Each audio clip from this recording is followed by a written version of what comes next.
Live. We're doing it live.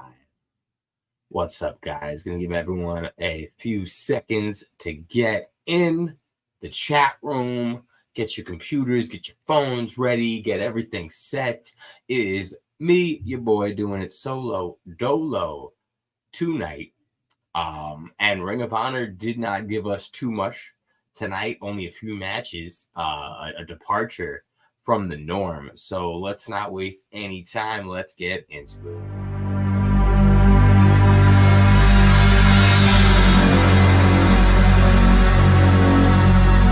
Ladies and gentlemen, the show is about to start in 10, 9, 8, 7, 6, 5, 4, 3, 2, 1. Not just smart, they heal more. They're not just smart, they heal more. They're not just smart, they heal more. They're not just smart, they heal more. What is up, ladies and gentlemen, fans and friends? I am back once again. It is the custodian of charisma, the ophthalmologist of optimism. It is Brady of the heel marks, one half of the heel marks, one half of the best friends in all the land, and one half of your favorite Ring of Honor post show. It is Mark of Honor. Danielle is trapped in captivity yet again, but I do have it on good authority. I think she'll be back with us next week. For now, it is your boy talking to you guys about what we just saw. It was the October 3rd edition of Ring of Honor. This definitely seemed like a bit of a departure from what we've been getting since they started their own Ring of Honor tapings. This felt a lot like a show that wasn't its own taping. It felt a lot like a show that was taped right before an AEW Dynamite. It felt like that because they were doing the thing where they were dimming the crowd and you didn't see as much anymore. And they haven't really done that as much at the solo tapings. But when it's technically a pre-show, people haven't gotten in yet for Dynamite, or they're not even at their seats yet, a lot of times they do dim the crowd so as to not see that, because it is more of an indie show feel. This felt like that again. Also, since they've started doing their own tapings, we've been getting like 10 matches at minimum, 13 matches sometimes feels like the average. Tonight, if I can do a quick count, we only got 5 matches, 6 if you include the replay match that we got, which I thought that was also a strange choice of something to do, whereas I guess, and listen, I might have to do a little research after I finish this show and figure out if maybe this wasn't a solo ROH taping show. Maybe this was in fact taped before AEW Dynamite. And because of the fact that they only did 5 matches, or they had a short show for us and they didn't want to go right back to an hour show, they're like, okay, let's try this out. As far as that particular format of showing an ROH classic and having, Caprice and Riccaboni, I don't even want to say do commentary for it. It felt more like they were, I guess it felt more like DVD commentary. You ever get like a DVD, or I feel like I'm old just for saying DVDs. But like the bonus content. Back in the day, you get a DVD and you would watch it, and then you could also watch the movie with the cast and the directors doing their own commentary. And you watch the movie with them, and every once in a while you'd hear what they were saying. That's what this felt like more than that. With them showing us Samoa Joe versus Kenta Kobashi, which was an awesome match. Love that match. It's Ring of Honor. Like, we were watching it on the Ring of Honor streamer, though, so we have access to that match. I could watch this match whenever I want. And if I'm being honest, watching any of these old classic matches that were done in the ballroom, you don't really need commentary over it, you kind of do want to watch it and feel like you were there. You want to watch it and feel that crowd, because those type of crowds, like those crowds made those matches just hot the entire time, chanting for both of them, going crazy from start to finish. So I don't really appreciate them utilizing time during a weekly ROH show to showcase something like this, especially when they do it the way they did it, where they take us all the way to the end and do it right before your World Heavyweight Championship main event. That seems a bit dubious. Now, do I think that they shouldn't do this anymore? No, just not a part of this show. If I was them, I would have Riccaboni and Caprice pick, 1-2 matches a week, do this and put that on their YouTube channel. Or I don't know if the Max deal is going to affect Ring of Honor, if any of the Ring of Honor stuff is moving to Max, or if they want to start creating original content for this Ring of Honor streamer, if they're keeping it. But that could be an extra feature that they feature there. Either way, I think this is a good idea for bonus content that they can do on a regular basis. I don't think that it should be a part of the Ring of Honor show. I truly hope that this doesn't become a weekly part of it, and I'd rather not see that happen on Ring of Honor again. So that's just how I feel. I did enjoy watching the match again, kind of, but I couldn't escape the fact that it was just weird how they chose to do it out of nowhere for no real explained reason. So yeah, if they posted on YouTube, I probably would on my own time watch stuff like that. I didn't appreciate it being a part of this show. But let's get to the stuff I did appreciate. I appreciate them starting the show with a good old-fashioned Proving Ground match. Love me some Proving Ground. I don't really know. I wish they would have done a better job. Like, they explained why Smart Mark was in this match, and I like that. Basically, Christopher Daniels, or I think it might have been, I think they said Christopher Daniels, yeah. Basically, he said that since Smart Mark likes to be involved with so many things, he has to be involved in this match. Fine. I thought that that aspect of it made sense.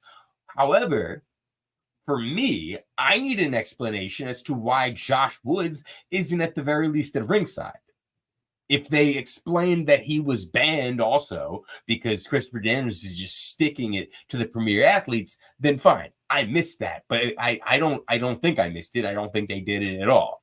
So to me, that part's a bit weird. Once again, I just really think stables should be stable. And especially this being a Proving Ground match. This meaning that if Tony Nese and Daivari were able to get this win, they would have had a shot at the titles.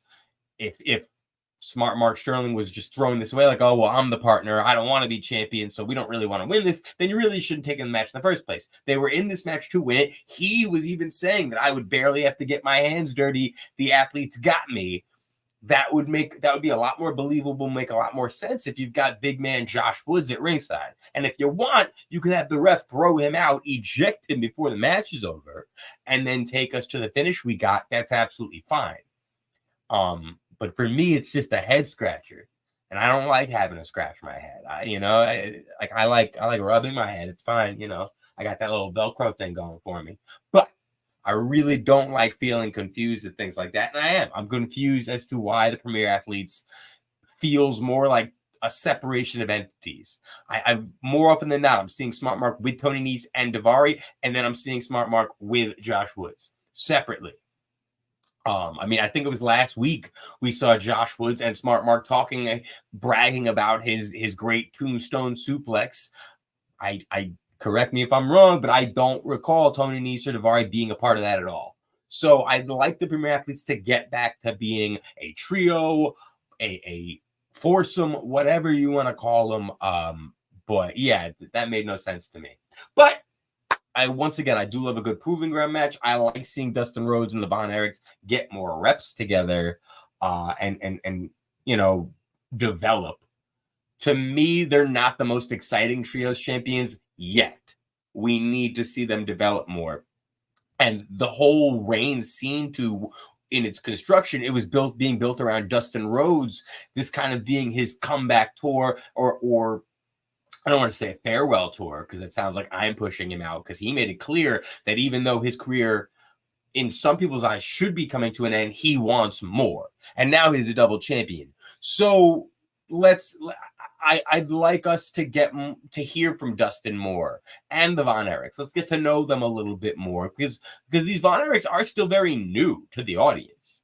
And here they are, trios champions, with someone who's also in a tag team and he's champions. So speaking of, streets are saying Sammy Guevara might have gotten hurt at a taping or a pre-show match last night. So it'll be interesting to see what happens with Dustin Rhodes' tag team partner and tag team championships. Does he get to pick a replacement? Is he just going to get stripped and they're going to maybe have a tournament in Ring of Honor to declare new tag team champions? That'll be interesting to see. We're going to have to wait and see. Speaking of tag team, if they did vacate him, I'm sure Beef would want to compete with Anthony Henry, his cousin, twice removed from marriage. Actually, I think I'm making up the twice removed part. Second cousin by marriage. I love everything that happened in this match. This was exactly what I've been. Danielle is not a Beef fan.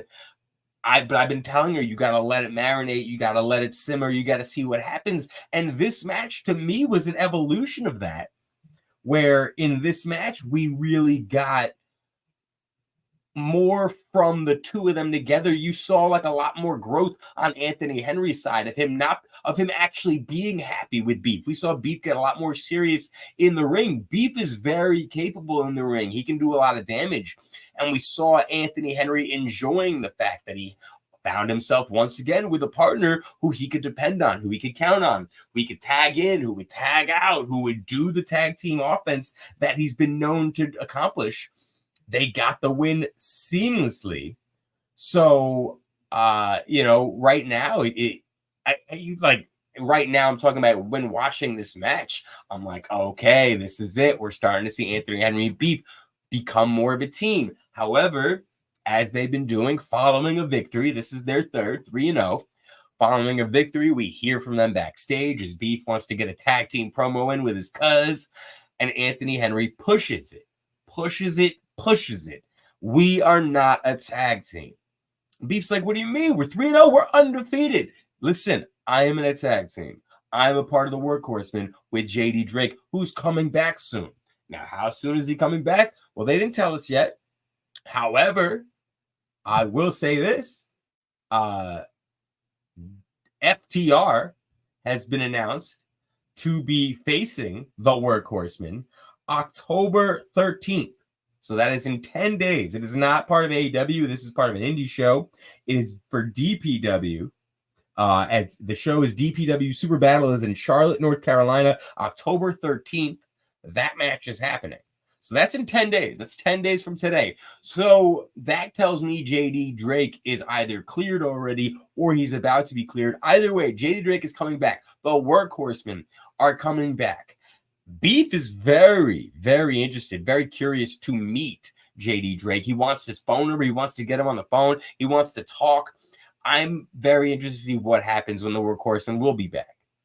Is JD Drake going to be just as annoyed with Beef as Anthony Henry is? And is having JD Drake there going to make it easier for Anthony Henry to push Beef to the side? Will Beef be more of a manager? Will be okay with that? Will he be good at it? Is he going to help them win? Like we've been seeing him help Anthony Henry win right now? Or is he going to accidentally cost the matches? And then we're going to see that dissension. Is JD Drake going to get along with Beef? I don't know. I know that I like Beef. I like Anthony Henry. I like what we've gotten from them. The yin, the yang, I like it all. I'm a big JD Drake guy. You guys have been watching this with us. You know that.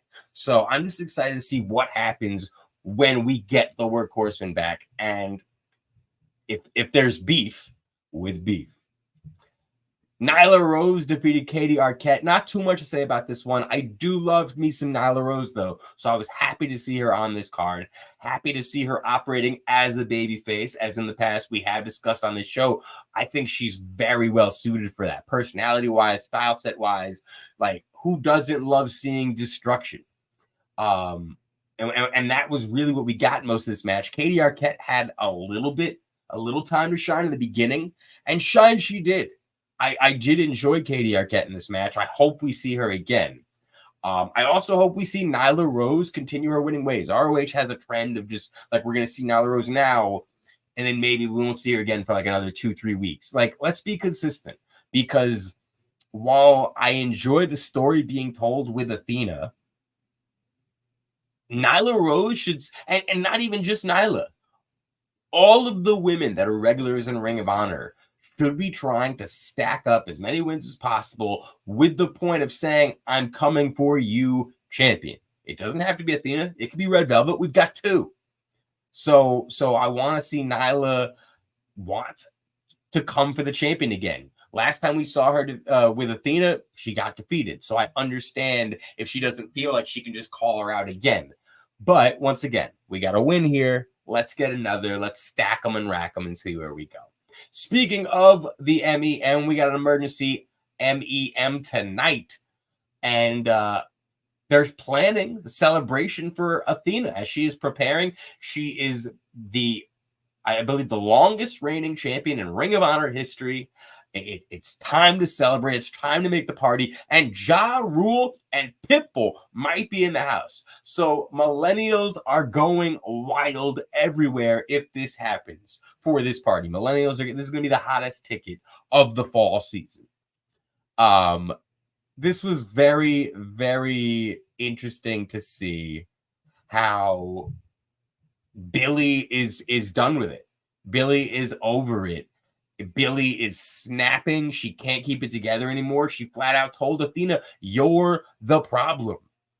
And Athena is quick. Athena doesn't let Billy get in any really words without her responding immediately. Like, what do you mean? Like, you didn't like, and then she's like, I've always had your back. Well, you didn't have my back this time.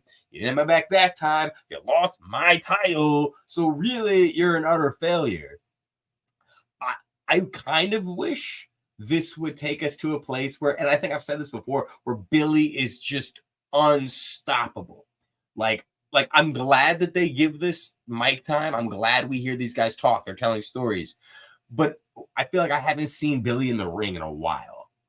I miss her in the ring. And especially as we're getting these changes, I want to see her be dominant. I want to see her take out everyone. I want her to look like a threat, and then get to the point where Athena's like, you're ready to go get back my title. And then all of a sudden Billy's like, no, I'm ready to take your title. And then boom, the realization that Athena has created this monster who's now not coming for the TV title. So Athena has 2. No, she's coming for your title. So Athena has 0. And now she'll be a lot better and more just more threatening because of the dominance she would have shown compared to the last time that they did this. Obviously, they're setting up for the feud to repeat itself, so you have to make it fresh. That's how I do it. But we're going to wait and see how they do it. We're also going to wait and see if Ja Rule and Pitbull make Athena's celebration. Good golly, I hope so. Going back to the tag team division, did mention earlier how Sammy Guevara, streets are saying he's hurt. That might mean Dustin Rhodes and him might have to vacate the tag team championships unless they let Dustin Rhodes pick up his own replacement. We'll have to wait and see. However, if there was going to be new tag team champions, smart money would have been before tonight on either one of these teams. The Infantry and the Outrunners, these are 2 heavy hitters in this tag division. The Infantry have kind of been the hot up-and-coming tag team. And by up-and-coming tag team, I more mean like the hot #1 contenders. We've seen them get the most wins of the tag teams that are regulars on Ring of Honor. We've seen them get the most title shots of tag teams that are regulars on Ring of Honor until recently. The Outrunners have gotten super over on AEW television. That's translating to a push everywhere. And I think that push is happening here in Ring of Honor. We're now seeing the Outrunners finally take on the Infantry 3 weeks after they randomly decided to align with each other, after the Infantry decided to help the Outrunners from an Iron Savage beatdown. The Iron Savages and the Outrunners have been calling each other out for the past few weeks, so I kind of expect to see the Iron Savages interfere here. We didn't get that. We got a clean match, a clean finish, and the Outrunners got the win. If this match happened about a month or two ago, I think it would go differently. I think this feud that was going on with these guys, this rivalry, was always going to eventually end up with an infantry win, but it didn't. The Outrunners won because I think at the time they, so much time had passed. So the time they give us the match, the Outrunners are the hot hand now. Outrunners are the pushing team. Outrunners are over as fuck. So if I had to bet money on who would be the tag team champions, if we need new ones, I'd say the Outrunners have a very, very good shot.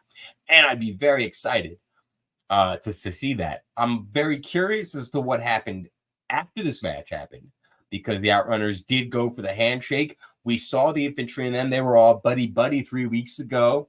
They were doing the power shake and all that. I was surprised that the infantry gave them kind of a quick shake, but then just used it to be like, get out of my way. The crowd kind of responded like it was disrespect. I don't know. It seemed like it was the bare minimum respect. Like, I'll shake your hand, but you just beat me. I still think I'm better than you. I'm pissed. Get out my face. I can't look at you anymore. So we'll have to see where they go from here. Hopefully they do follow it up. We finished strong tonight, folks. A Ring of Honor World Championship match. When I found out this match was happening, I was very, very excited. Looking forward to this match big time. Obviously a fan of both men, but more just so I'm a fan of Matt Taven getting a chance to look like a single star.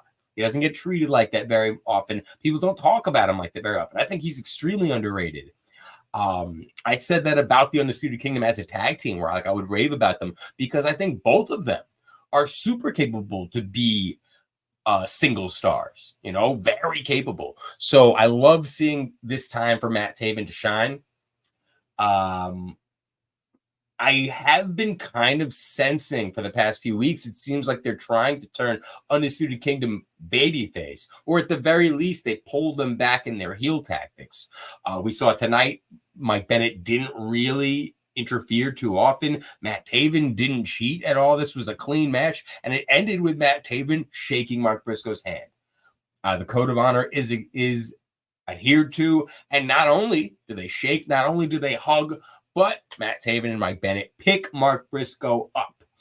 So if that's not a sign that Undisputed Kingdom are baby faces, or at the very least becoming baby faces, I don't know what is. Mark Briscoe, I enjoyed that he had this match, and because they decided to end it with that celebration, I understand why he couldn't do a promo after that. Next week, I hope it happens on Ring of Honor TV. I hope it doesn't happen on AEW television. It probably will. Because last night on AEW Dynamite, it was Chris Jericho who basically announced to the world that he is coming for Mark Briscoe. He is coming for the Ring of Honor Heavyweight Champion. So we're kind of wondering who's going to be Mark Briscoe's next contender, when it's going to happen. It seems like it's going to be Jericho, and probably happening at Wrestle Dream. That's not a Ring of Honor show. That's an AEW show. So once again, it's the Ring of Honor Championship. At least let Mark Briscoe respond to that challenge on Ring of Honor. It won't happen. It'll probably happen on Dynamite, or if it doesn't already happen, on Collision or Rampage. But once again, this is just me saying that it should happen in Ring of Honor, because why have a Ring of Honor championship? You know what I mean? Like, come on. But I really did enjoy this match. I thought this match was great. Mark Briscoe, whenever he's defending the Ring of Honor championship, he gets very emotional. You can tell the championship means a lot to him. You can tell it all means so much to him. You can tell he is carrying his brother's legacy and their tag team legacy with him. I love that people still have the Dem Boys signs. I love that he loves them. So this was a great way to end the episode. Not gonna lie, had me feel a little something. Mark Briscoe has that effect on me. Hopefully, if it has that effect on you guys, hopefully I have that effect on you guys. Not that effect, but the effect that you guys want to come in and tune in every single Thursday. Because, guys, we will be back. And by we, I mean me and Danielle. That's right, the Heel Marks. Don't forget, you can follow us everywhere at the Heel Marks. We are everybody's best friends in all the land. That's right, we are the Heel Marks. This has been Mark of Honor. You guys are the best. I am just trying to be like you. Never forget, we're not just smart marks. we're heel marks.